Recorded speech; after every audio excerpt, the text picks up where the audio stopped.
nestled below the tower like an afterthought to the sky.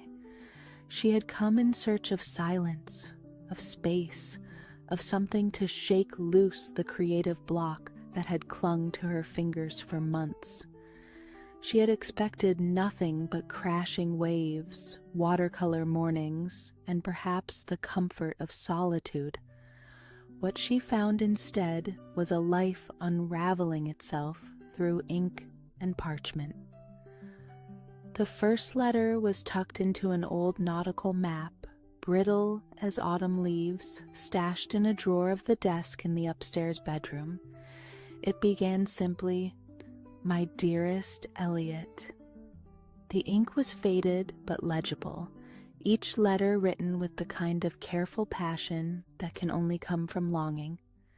It ended in a smear of tears, the final lines barely legible.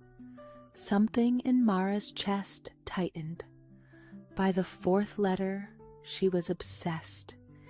Each day brought a new discovery, folded in the binding of an old Lighthouse logbook, slid between floorboards creaking with age, even tucked inside the seams of an antique quilt. The voice was always Celeste. Her words painted vivid portraits of secret love, stolen kisses, and whispered promises. During the war, Elliot, a young naval officer stationed at sea, would row ashore under the cloak of moonlight, risking everything to find her waiting beneath the beacon. Their nights were hurried, breathless things, woven with passion and silence and the unspoken understanding that it couldn't last. Elliot was engaged, duty-bound to a family name that bore weight like an anchor, but Celeste, a lighthouse keeper's daughter, loved him with the kind of reckless purity that refuses to be reasoned with. Mara devoured every letter, read them aloud by candlelight with the sound of surf crashing below, her voice catching on the curves of Celeste's heartbreak.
The cottage, with its creaking floorboards and salt-stained windows, seemed to listen.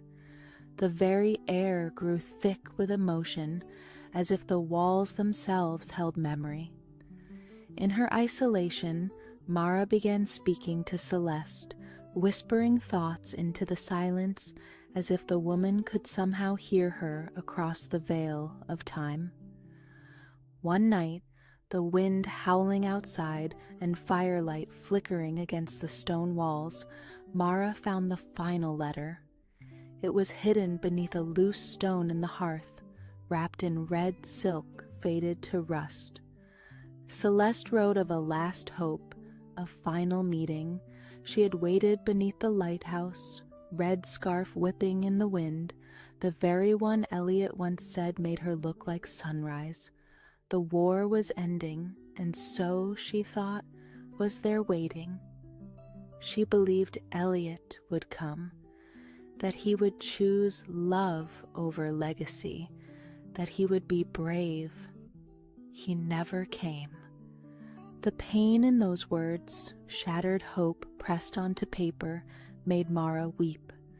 She clutched the letter against her chest and curled by the fire, letting the grief wash over her like waves crashing on cold sand. The scent of ash and ocean clung to her skin. That night, Mara stood beneath the tower, her coat pulled tight against the gale. She watched the automated light turn slow, wide arcs over the sea, and for a moment, just a moment, she thought she saw a figure standing on the rocky shore below. A tall silhouette, face turned toward the tower, unmoving. She didn't wave, didn't call, but she felt him, felt the weight of all the love stories never finished, all the letters never sent, all the kisses stolen and never returned. The next morning, Mara set aside her landscapes and began to paint Celeste, not as a romantic abstraction, but as a woman of flesh and soul, hair tangled by the sea breeze, red scarf caught mid-whip, eyes fixed on the horizon. She painted her again and again, in the light, in the rain, in the ache of waiting. Her hands moved like they were channeling something greater than skill. These weren't just portraits, they were resurrection. They were love songs in oil and pigment, memory manifest on canvas. As the days slipped by, Mara started writing her own letters, not to anyone she knew, but to the ghosts that lived in the beams of the lighthouse. She poured her soul onto pages, her fears, her regrets, the echo of all the years she had silenced herself in the name of responsibility. She left them everywhere, wedged between stones, slipped beneath door frames, pressed into hollow logs. She hoped someone, someday, would find them the way she had found Celeste's. The night before she was to leave, Mara climbed the narrow spiral staircase to the top of the lighthouse. She lit a single candle and placed it in the window beside the great rotating lens. It was a quiet rebellion against the mechanical monotony of the automated light. A human signal, a soul reaching out. She stayed there for hours, listening, breathing, remembering. And when the stars spilled across the sky like scattered pearls, she whispered one last letter into the wind. A goodbye, a thank you, a promise. Somewhere she hoped Celeste heard it. Somewhere, perhaps, Elliot did too. Because some loves aren't lost. They linger. Some stories don't end. They echo. And some letters don't disappear. They wait for someone willing to read them aloud again.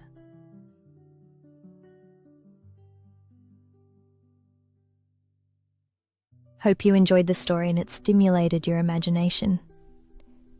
We have more stories to come and look forward to hearing from you. Please like, subscribe, and leave us a comment.